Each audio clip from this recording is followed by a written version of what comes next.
hoy tengo la oportunidad de compartir nuevamente la segunda parte de nuestro tema, el ayuno, ¿sí? Habíamos visto qué es el ayuno en el estudio anterior. Habíamos visto para qué ayunamos, cómo ayunamos y finalmente también la forma, ¿verdad? Habíamos hablado de todos esos ítems. Entonces, terminamos diciendo que el ayuno cristiano tiene una perspectiva diferente porque ya es en base a una relación, a una reconciliación por medio de la sangre del Señor Jesucristo con nuestro Dios. También vimos que nace justamente de una relación personal e íntima con Él. Y aunque las razones pueden ser diferentes en cada creyente, es importante que la motivación sea la correcta. Vimos que la motivación correcta es sencillamente buscar acercarnos a Dios. Y las razones deben ser claras considerando también la forma, ¿sí? Dije, hermanos, de que quedaba pendiente para hoy compartir Isaías capítulo 58, si podemos abrir todos en ese libro, en ese capítulo, para entender un poquitito mejor, hermanos, por qué Dios manda a Isaías que de esa manera proclamara este mensaje en ese capítulo. Tengo que decirle, hermanos, de que estaba mal el pueblo. El pueblo, el tiempo en que Isaías comenzó su ministerio fue cuando ya al final del reinado de Usías en Judá, y Jeroboam también había reinado en el reino del norte. Recordemos que Israel estaba dividido entre el reino del norte conformado por 10 tribus y la del sur conformado por 2. Y se lo conocía como Judá, el reino de Judá, el reino del sur. Bueno, en Judá estaba terminando su reinado Usías, aproximadamente 50 años de prosperidad. Los registros históricos hablan de que tanto Usías en Judá como Jeroboam II en Israel habían recuperado gran parte del territorio perdido. Es más, habían conquistado, inclusive en el caso de Usías, había conquistado terrenos o territorios de Filistea y también de los árabes, que hizo, hermanos, de que la ruta comercial que iba de Egipto y Arabia, inclusive hasta Babilonia, estuviera bajo el control de los judíos, de Judá en este caso. Eso porque, hermano, menciono, porque en el tiempo en que Usías estaba terminando su reinado, porque estaba a punto de morir y estaba empezando el ministerio de Isaías, tanto Israel, el reino del norte, por causa del reinado de Jeroboam, y Usías en el reino del sur, estaban gozando, hermanos, políticamente, económicamente de una gran prosperidad. Políticamente estaba, dice la palabra de Dios ahí en Crónicas y en Reyes, de que Usías había fortificado prácticamente todo el territorio y en especial Jerusalén. Su ejército había sido ordenado y se había también proveído de armamentos. Es decir, realmente Usías terminó su reinado dejando a Judá en un estado próspero. También políticamente era reconocido, respetado. Es un periodo que Israel, las 12 tribus de Israel había gozado de una tranquilidad. Nunca tuvo un problema mayor con los vecinos. ¿Por qué menciono esto, hermanos? Porque esto posiblemente produjo en el pueblo de Israel esa autosuficiencia, produjo en ellos soberbia, y lastimosamente esos elementos no son buena compañera para crear en nosotros actitudes correctas delante de Dios. Religiosamente, hermanos, el pueblo estaba a pique. Desde el capítulo 1 nosotros encontramos, hermanos, que el Señor le llama la atención sobre pecados. Con decirles, para tener una pequeña ilustración nomás, hermanos, ellos inclusive estaban sacrificando criaturas a dioses ajenos. Y por todos los montes, bajo árboles, dice el Señor que ellos le eran infiel a Dios. Es más, ante cualquier problema que luego de la muerte de Usías, especialmente los asirios comenzaron a movilizarse y no solamente querían robar o querían asaltar pueblos, sino que se abocaron a crear un imperio, el imperio asirio. Es decir, ellos atacaban y destruían pueblos que no se sometían a él. Y cuando Jerusalén e inclusive el reino del norte, Israel, se sintió amenazado por este avance bélico de los asirios, en vez de pensar en Dios, pensaban en los egipcios, pensaban en unirse con los sirios. Es decir, en una parte Dios dice en Isaías de que ni en pensamiento se acordaban de Dios. Es decir, hermanos, realmente estaban mal también en cuanto a lo espiritual, a lo religioso. Y en ese contexto es que Isaías, allá por el año 740 antes de Cristo, empieza su ministerio. Se darán cuenta, hermanos, de que fue un periodo muy difícil, porque Isaías ya comenzó a profetizar sobre lo que iba a pasar con ellos 150 años por ahí, un poco más de 100 años adelante. Ya estaba profetizando de que iban a ser deportados por Babilonia. Entonces, inclusive les adelanto que Isaías profetizó acerca de Ciro, aquel rey que iba a enviar a judíos a Jerusalén para reconstruir el templo y los muros y demás cosas. Realmente Isaías, hermano, fue un profeta que Dios utilizó para hablar mucho del tiempo de la iglesia, para hablar mucho también inclusive del reino, del establecimiento del reino. Hay que ver, hermanos, ahí en el capítulo 57, que Dios también se encarga de establecer una gran diferencia entre el justo y también entre los impíos.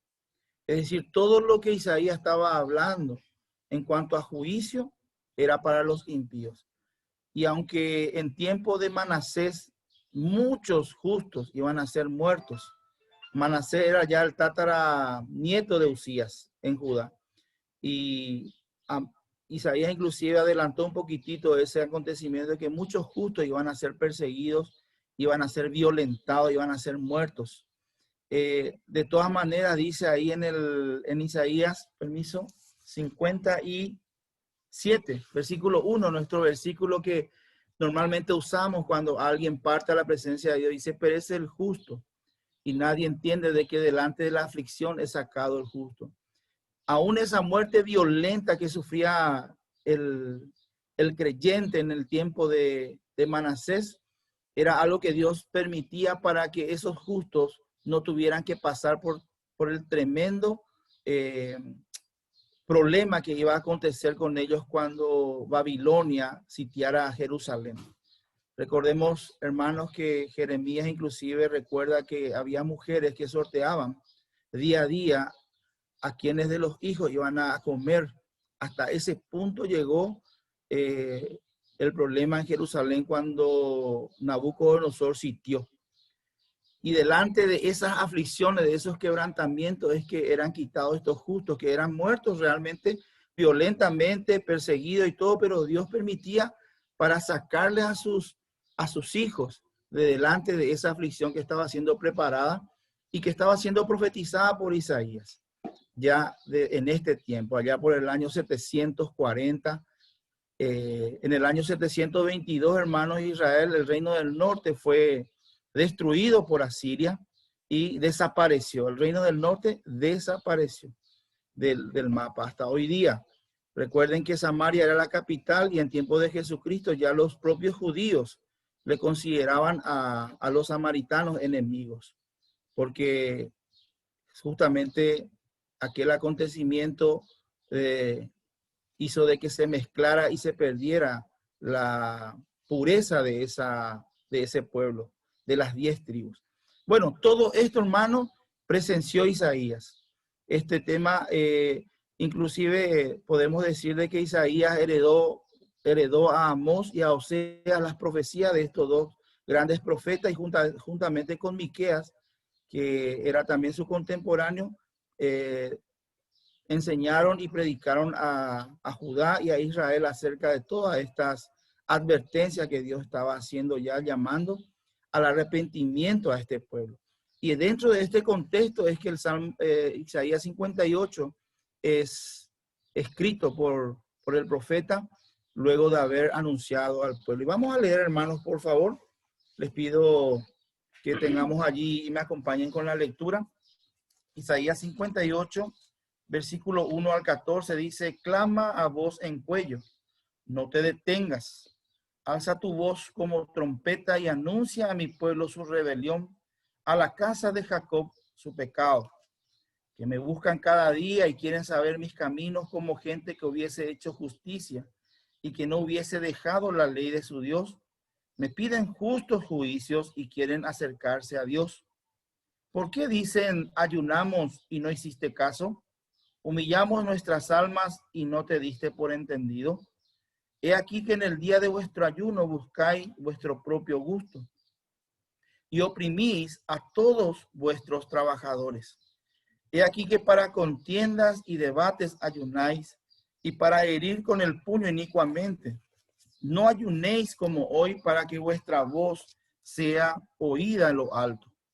Es tal el ayuno que yo escogí, que cada día aflija al hombre su alma, que incline su cabeza como junco y haga cama de silicio y de ceniza. ¿Llamaréis esto ayuno y día agradable a Jehová? ¿No es más bien el ayuno que yo escogí, desatar las ligaduras de impiedad, soltar las cargas de opresión y dejar ir libres a los quebrantados y que rompáis todo yugo? ¿No es que partas tu pan con el hambriento y a los pobres errantes albergues en casa, que cuando veas al desnudo lo cubras y no te escondas de tu hermano? Entonces nacerá tu luz como el alba y tu salvación se dejará ver pronto, e irá tu justicia delante de ti y la gloria de Jehová será tu retaguardia.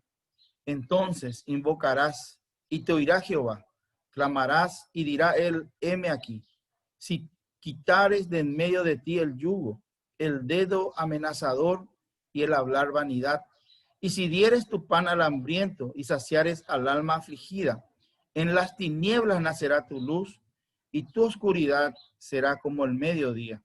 Jehová te pastoreará siempre y en las sequías saciará tu alma y dará vigor a tus huesos y serás como huerto de riego y como manantial de aguas cuyas aguas nunca faltan.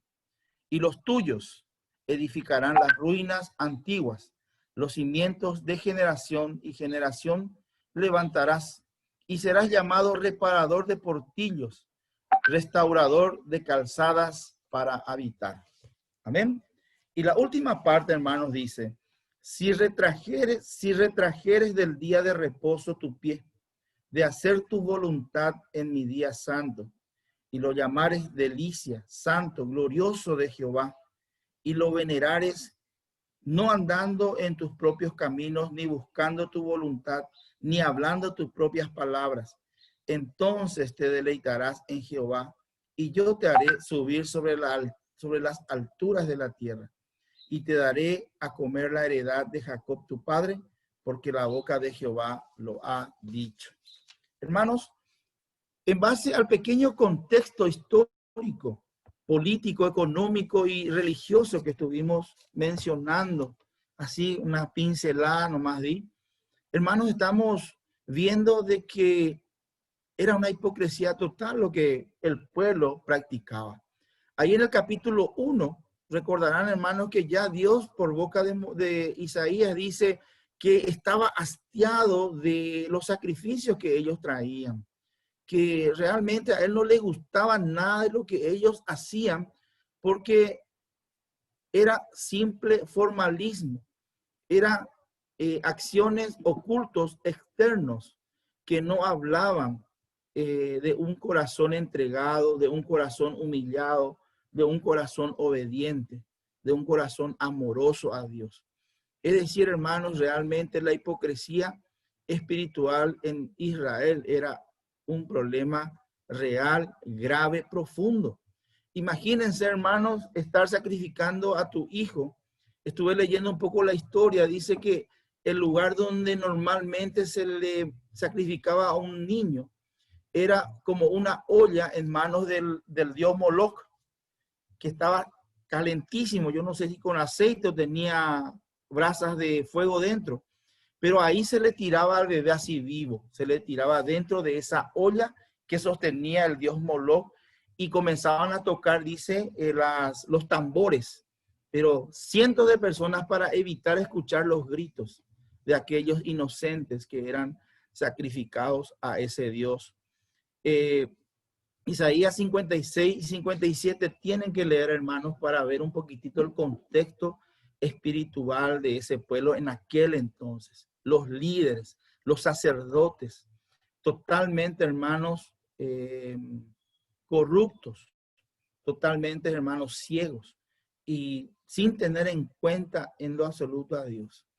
Entonces, menciono todo esto porque después ellos traían sus ovejitas, traían sus cabras, se iban al templo, llevaban sus diezmos, eran los más santos de los santos, pero a Dios no le engañaban, ¿verdad? Aquí en el capítulo 58, Dios confronta justamente esa actitud en cuanto a el ayuno, la oración. Y aquí nosotros encontramos, hermanos, en este pasaje encontramos que nos va a servir mucho para lo que nosotros estamos queriendo hacer. Dijimos que íbamos a considerar motivaciones correctas. Ahí en el versículo 3, en el versículo 2, perdón, si pueden leer, Dios hace unas preguntas, dice, que me buscan cada día son supuestos, ¿verdad? Dios dice, ustedes, guau, que me buscan cada día, está diciendo. Pero con eso, Dios está diciendo que eso tendría que ser la motivación del ayuno. ¿Me entienden? Dice que me buscan cada día y quieren saber mis caminos. Recordarán que también hablamos en el anterior estudio que la palabra de Dios tiene que ser un elemento infaltable en nuestro ayuno y oración. ¿Sí? Porque justamente querer conocer su camino es lo que es uno de los elementos que no tienen que faltar. Después dice que me buscan cada día y quieren saber mis caminos como gente que hubiese hecho justicia y que no hubiese dejado la ley de su Dios, que piden justos juicios. Recordarán también que las razones podrían ser diferentes del ayuno. Tal vez yo esté pidiendo misericordia, perdón en mi ayuno a Dios.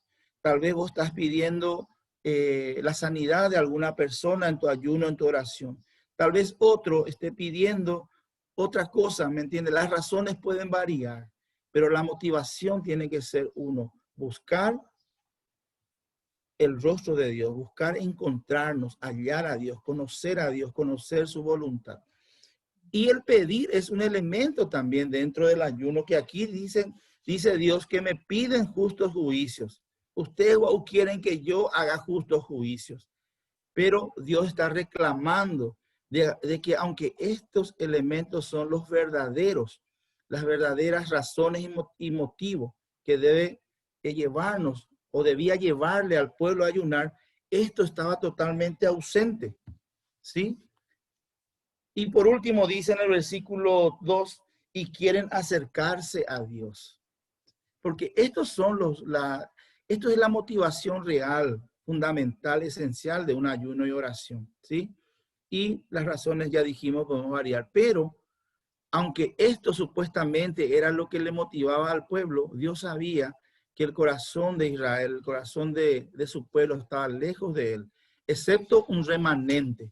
Aquellos justos que son mencionados van a ser quitados de delante de la aflicción. Y también aquellos justos que en el 56 también Dios menciona por medio de Isaías y que marcaba una gran diferencia, que estos justos iban a gozar de la bendición de Dios. No así los impíos que aquí en este versículo estamos viendo cualquier cosa era su motivación menos lo que realmente tendría que haber sido. Vemos en el versículo siguiente, en el versículo 3 dice, ¿por qué dicen ayunamos y no hiciste caso? Humillamos nuestras almas y no te diste por entendido. Aquí estamos viendo expectativas incorrectas. En primer lugar, hermanos, estamos equivocados si nosotros pensamos que al ayunar Dios tiene que hacernos caso sí o sí, en el sentido de que tiene que responder sí o sí nuestra oración. Ya dijimos también eso. Pero aquí justamente el pueblo le reclamaba a Dios eso. Ayunamos, afligimos nuestra alma, no te diste por entendido, no nos escuchaste. Le estaba reclamando a Dios que ellos ayunaron y él no se hizo entender. Entonces, es incorrecto creer, hermanos, que nuestro ayuno obliga a Dios a responder nuestras peticiones. Es una expectativa incorrecta. Las motivaciones incorrectas las encontramos también. Dice, he aquí que para contiendas y debates ayunáis, y para herir con el puño inicuamente. No ayunéis como hoy para que vuestra voz sea oída en lo alto. Buscar nuestro propio gusto y no a Dios ni su voluntad, hermanos. Santiago capítulo 4, versículo 7. Nos va a leer aquí Belén. Someteos pues a Dios, resistid al diablo y huirá de vosotros. Un ratito, ¿no? Es el versículo. Santiago capítulo 4, versículo 4 dice, versículo 3 y 4, pedís y no recibís, porque pedís mal para gastar en vuestros deleites, oh almas adúlteras. Esto mismo es lo que Isaías le está diciendo al pueblo de Israel allá. Le dice que no ayuden más con esta intención para sus propios gustos, para sus propios deleites, para contender, para enorgullecerse, para dañar con el puño, para violentar al prójimo. Es decir, hermanos, estamos viendo que este tipo de ayunos, con estas motivaciones incorrectas, con esta expectativa incorrecta, lo único que hace, hermanos, es estorbar nuestras oraciones, evitar que Dios escuche nuestras oraciones. En el caso de Israel, dice Dios que no escuchaba. En el capítulo 59, versículo 2, encontramos que dice que Dios dio la vuelta al rostro de Israel. La iniquidad de Israel había hecho separación entre Dios y el pueblo. Eso es lo que logró este tipo de actitud. Entonces, este tipo de ayuno, hermano, no tiene ningún valor delante de Dios. Por el contrario, es nocivo, dañino para la oración que estamos haciendo, porque Dios nos va a escuchar. Entonces, ahora vamos a rápidamente ir a la contextualización de nuestra oración y ayuno. Dijimos también en el anterior estudio que vamos a ver aquello que tiene que preceder nuestro ayuno y nuestra oración. En el caso de Israel, Dios les dice desde el versículo 6 al 10 lo siguiente, que ya leímos, dice, no es más bien el ayuno que yo escogí desatar ligaduras de impiedad, dice. ¿Qué significa eso, hermanos? Que decidamos con la ayuda de Dios, con el poder del Espíritu Santo, con la ayuda de la palabra de Dios, con la ayuda de la oración, hermanos, dejar de pecar, dejar de cometer pecados, ¿sí?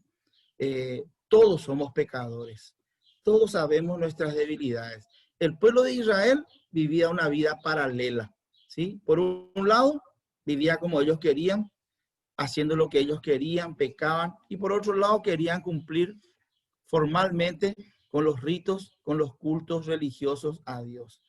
Y Dios le dice, desaten las ligaduras. Hablamos de aquellos pecados, hermanos, que porque lo cometemos, porque lo estamos cometiendo de una manera regular, prácticamente nos tiene ligado a esa acción pecaminosa, ¿sí? Por mencionar un pecado, la mentira. La mentira, de repente, hermanos, tenemos que observar bien, porque fácilmente estamos siendo, prácticamente estamos ligados a ese pecado. Tan fácilmente mentimos que ya ni nos damos cuenta. Hay veces que ni ya me quebranta haber mentido, porque es tan regular ya en mi vida. Un ejemplo sencillo no me doy, pero Dios sabe, hermano, a qué se refería cuando le dijo eso al pueblo. Y Dios sabe también, hermano, en esta mañana, a qué está apuntando en mi vida cuando me permite profundizar esa palabra. Desatar ligadura. No es más bien el ayuno que yo escogí, Antolín, que deje de hacer eso que estás haciendo de una manera regular y que sabes está mal delante de mí. Sabes que yo no quiero que lo hagas. O tal vez esté el Señor hoy indicándome claramente algo que Él quiere que yo haga y que no lo estoy haciendo, y de igual manera es pecado, hermanos. Porque la Biblia dice, hermanos, que el pecado es desobediencia. Entonces, es para examinarnos, hermanos, para que nuestro ayuno y nuestra oración tenga ese valor que esperamos que tenga delante de Dios. Y vamos a ver, para que Dios pueda escuchar nuestra oración y pueda responder inclusive, hermanos, es importante que nos examinemos siempre. Pablo le dijo a los hermanos de Corintios, examinaos a ver si estáis en la fe, porque esta iglesia a la cual Pablo le dice que es santo, allí en el capítulo 1, en el saludo, Pablo le dice que es una iglesia y que son santos, pero en un momento dado, cuando confrontan los pecados que ellos estaban cometiendo regularmente, a tal punto inclusive de menospreciar la mesa del Señor, la Santa Cena, les dice, examinaos a ver si estáis en la fe. Porque, hermanos, nosotros tenemos como hijos de Dios, como cristianos, tenemos las armas espirituales poderosas en Dios que nos hacen capaces de derribar todo argumento que se levanta en nuestra mente contra la verdad de Dios. Tenemos el poder para liberarnos de cualquier atadura. Tenemos el poder y las armaduras, el armamento necesario para vivir como libres del pecado.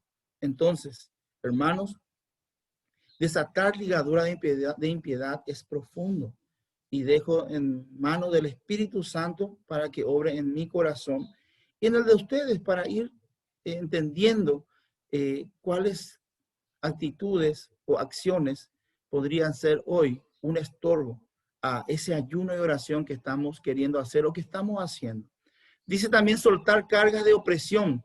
Los ricos, había mucho dinero en Israel, recuerden, pero aún así había pobres, había empleados, había obreros, y los ricos oprimían a los pobres. Los jefes oprimían a los empleados. Había un problema social en Israel a causa del pecado. Ustedes saben que el pecado descompone todo. También dice en estos versículos, entre el 6 al 10, dejar ir libre a los quebrantados. Perdonar, hermanos. También es importante perdonar. Recuerden que Dios le dice a este pueblo, para contiendas ayunáis, para herir inicuamente con el puño. Es decir, lo mitad o ayunar, orar, hermano, y coay jamás, o venga jamás. Y eso también nos habla aquí de que tenemos que dejar ir libres a los quebrantados. Y yo por lo menos considero, hermanos, que el perdonar es una manera de liberar a aquellos quienes de alguna manera nos han dañado, y nuestro rencor, nuestro enojo, nuestro cuidado de alguna manera les tiene presos emocionalmente. Y a nosotros, recordemos que los más perjudicados en esta cuestión de rencor es la persona que no está perdonando. Así que hablamos del perdón, hermanos, romper todo yugo, aquello que nos está atando a algo, o aquello que está atando al prójimo también a algo. Partir y dar pan al hambriento. Ahí empieza ya, hermanos, el Señor a proyectar hacia la generosidad el verdadero ayuno que Él pide. Hermanos, la generosidad es algo esencial de Dios. Y un hijo de Dios, eh, por naturaleza divina que tiene, debe ser generoso. El no ser generoso, el ser el ser austero con el prójimo. La otra palabra es el ser, me viene en mente, que es considerado idolatría. ¿Alguien me puede ayudar ahí? El avaro, ahí está, el avaro. La avaricia, hermanos, son de contramano, va contra el espíritu cristiano, contra la mente de Cristo, contra el Espíritu Santo que tenemos como hijos de Dios. Examinémonos también, porque si eso está en nosotros, hermanos, algo que tenemos que, con la ayuda de Dios, con las armas espirituales que tenemos, ¿sí? Con el poder del Espíritu Santo, sacar de nosotros, despojarnos, porque es parte de aquel viejo hombre, hermano, que está en nosotros. Así que, hermanos, partir y dar pan al hambriento habla de generosidad, de la generosidad que es un sello característico del Hijo de Dios, porque el Hijo de Dios tiene que ser como su Padre. Sed santos porque yo soy santo. Entonces, la generosidad es algo que debe caracterizar a cada cristiano y a la iglesia del Señor como congregación. Hospitalidad, seguimos hablando de la generosidad, ser hospitalario, dice que recibas en casa al pobre errante. Estar dispuesto siempre, hermano. Cubrir al desnudo. Siempre ya, a partir de ahí ya está el Señor enfocando o apuntando a la generosidad. Y dice algo importante, hermano, no esconderte de tu hermano. Hermanos, pero yo nunca me escondo de mi hermano. Pero suele pasar ahora que me llama, el hermano Jorge me llama y veo que es Jorge, no le voy a contestar nomás. Díganme si no es una manera de esconderse de mi hermano Jorge. no le contesto. Y después sí que ya le miento, porque cuando le tuve que contestar, le dije, estaba ocupado, hermano, por eso. No. Y le tuve que mentir. Y ni siquiera me quebranta, porque tanto miento. Recuerden, desatar ligaduras de impiedad. Y los pecados más pequeñitos son los más destructores. El israelita no se descuidaba tanto de los ladrones que podían venir a robar los frutos de su viñedo, sino a aquellas zorrillas que dice, son chiquititos, hermanos, que inclusive entraban entre los agujeros del vallado, de las maderas que ellos ponían justamente para evitar, entraban y eran tan chiquititos que al querer alcanzar el fruto del viñedo, las uvas, raspaba, dice el tallo principal, y ¿saben qué hacía? Con el tiempo se secaba ese viñedo. Eran tan perjudiciales esos animalitos que los judíos de ellos tenían más miedo inclusive que de los ladrones, porque los ladrones podían ser vistos, bueno, ser pillados, pero estos eran tan chiquititos y sabían tan bien introducirse que hacían daño casi sin que el judío se dé cuenta. Y así son los pecados chiquitos, hermano, esas mentirillas piadosas, eso de que para que no sufra le mentí, hermanos, son los más dañinos. Esa deshonestidad chiquitita que, bueno, están entendiendo lo que quiero decir, hermanos, que no tenemos que descuidarnos de estos pequeños pecaditos, hermanos. Al contrario, son de los cuales tenemos que más defendernos, porque cuando ya el daño es muy grande, muchas veces nos damos cuenta y ya estamos mal espiritualmente, nuestro matrimonio ya está mal, nuestra familia inclusive muchas veces ya está mal, y todo empezó con aquellos pecaditos chiquititos que nos fuimos dando el lujo de cometer, ¿verdad? Y que no los confrontamos con Dios. Me incluyo 100%, hermanos, porque así es.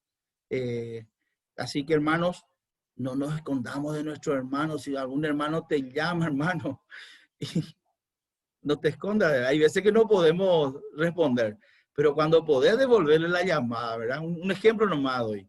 Aquí, evidentemente, los judíos de lejos se veían allá, oye, Erema, hoy qué más joga, o sea, un botillo ya vea pan, ni hoy ni, hoy qué la joga.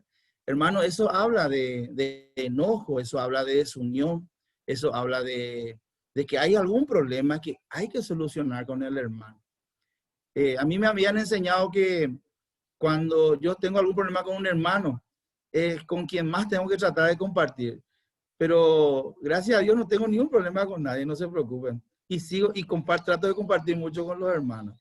Pero esa es una fórmula, hermano. Cuando con alguien tuviste problemas y se quedó medio, en la relación medio difícil, bueno, invitar a tomar tereré, invitarla a comer, tratar de fomentar otra vez esa relación, sanar esa relación, fortalecer la relación con tu hermano, ¿sí? Aquí el Señor lo que no quiere es que nos escondamos unos de otros. Y eso habla, hermano, de algo grave, que no hay unión, no hay amor, no hay perdón. Quitar el dedo amenazador, dejar de hablar vanidad. Todo esto, hermanos, el Señor puso delante de aquel pueblo, tratando de hacerle entender de que lo que ellos hacían con ese contexto de hipocresía estaba mal. No le permitía a Dios hacer lo que Dios tanto quería. Entonces Dios le dice, dejen de hacer esto y hagan esto. Y empieza a Dios, hermanos, a decirle todo lo que le espera a ellos, si ellos cambian de actitud en arrepentimiento y fe. Nacerá tu luz, tu salvación se dejará ver pronto, irá tu justicia delante de ti y la gloria de Dios será tu retaguardia. Invocarás y clamarás y te dirá Dios, heme aquí. En las tinieblas nacerá tu luz y tu oscuridad será como el mediodía. Esa parte me encanta, hermano, porque el tiempo en que mayor problemas tenga, mucha gente van a aprender de vos, hermano, por la forma en que Dios te ayuda. El día que vos estés con más inconveniente, con más problemas, necesidad, mucha gente va a ver cómo Dios te salva, te sostiene, te provee y muchos van a ver la luz. O sea, tu oscuridad va a ser como el mediodía, dice hermano, imagínense. No va a haber un solo momento en nuestras vidas donde Dios no manifieste su gloria en las buenas y en las malas, porque eso siempre va a haber. Pero hermano, dice que lo más oscuro de tu vida va a ser como el mediodía resplandeciente para la gente. Jehová te pastoreará siempre y en la sequía saciará tu alma. Vean, hermanos, que aquí dice, dará vigor a tus huesos, serás como huerto de riego, como manantial, cuyas aguas no van a cesar. Y dice, hermanos, que aún tus hijos, los tuyos, edificarán las ruinas antiguas. O sea, toda la familia, hasta se va a cumplir en nosotros lo que Josué tanto anhelaba. Yo y mi casa serviremos a Jehová. Cuando las cosas están delante de Dios como tienen que ser internamente. Lo de afuera ya es, como dice Mateo 6:33, por añadidura nomás ya viene, hermanos. Yo quiero concluir esta mañana con usted, hermano, este tema acerca del ayuno, que lo que Dios, hermanos, no puede tolerar es la hipocresía, ¿sí? Dios ve mucho más allá. No le escondemos nada. David era consciente de eso, por eso David dice en el Salmo 51, mis pecados están siempre delante de mí. David no tardaba en poner delante de Dios los pecados que él cometía, porque él sabía lo que Dios, hace rato ya pilló todo, ¿verdad? La única vez que quiso esconder de Dios su pecado le fue muy mal. Recordarán, se le fue muy, pero muy mal. Entonces, hermanos, procuremos preceder a nuestro ayuno y oración con una relación íntima, personal, sincera con Dios. No hablamos de impecabilidad, todos somos pecadores, pero Dios espera como mínimo de vos y de mí que seamos siempre sinceros con Él, que le demos la razón en las cosas que estamos haciendo mal o que no estamos haciendo. Y cuando ayunemos, hermanos, busquemos su rostro, busquemos su voluntad, busquemos sus caminos, ¿sí? No la nuestra. No busquemos nuestros caprichos, nuestros deleites, porque nada se le esconde a Dios. En conclusión, todas estas promesas de Dios a su pueblo es en base a un corazón que ama a Dios y a su prójimo. Recordemos, ama a Dios y a su prójimo. La generosidad es algo que Dios tiene en cuenta, hermanos. ¿Sí? Ni siquiera se menciona el ayuno. Ustedes vieron, si ustedes vuelven a leer, hermano, en ningún lado Dios mencionó el ayuno como un requisito para todas las bendiciones que Dios prometió. ¿Sí? Lo único que dijo más bien el ayuno que yo escogí es, y empezó a decir, pero en ningún lado dijo deja de comer o deja de beber. Para que veamos nomás, hermanos, las cosas que son para Dios más valiosas, ¿sí? Ni siquiera se menciona el ayuno. Ahora, por lo tanto, hermanos, un elemento que queda de entre todas las razones por las cuales vimos que muchos hombres y mujeres ayunaron, solamente queda, hermano, aquella razón de Moisés y de Jesús. Porque Dios no le pidió a Moisés que ayunara.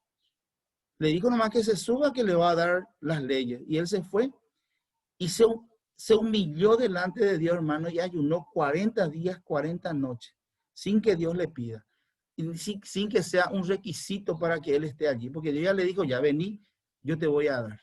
Jesucristo, el Hijo de Dios, el Dios Hijo, hermano, no necesitaba ayunar tampoco, pero ayunó y afligió su alma, hermano, delante de Dios 40 días y 40 noches, hermano. Se humilló, siendo para nosotros hoy el ejemplo. Es decir, hermanos, una de las razones válidas, hermanos, que nos quedan para ayunar y orar es el humillarnos delante de la excelencia, delante del Altísimo, delante del Soberano. Es tan grande, hermanos, aquel a quien estamos buscando, a aquel a quien nos estamos acercando a través de la oración, que realmente el humillarnos delante de él es más que válido. Y luego, por supuesto, hermanos, que cualquier otra razón que tengamos siempre va a ser válido delante de Dios. Si nos acercamos con un corazón, hermanos, amoroso, con un corazón respetuoso, obediente, humilde. ¿Sí? Entonces, en el nombre del Señor, ojalá haya podido entregar, hermanos, el mensaje, pero confío, hermanos, de que el Espíritu Santo va a ayudarnos a guardar aquello que realmente vino de Él, y lo que vino de mí nomás como un pensamiento, con la ayuda de Dios vamos a hacerlo a un lado. Pero lo importante, hermanos, es decir al final que el ayuno es válido, el ayuno bíblico. Tiene que tener nomás, hermanos, un contexto espiritual que hablamos, ¿sí?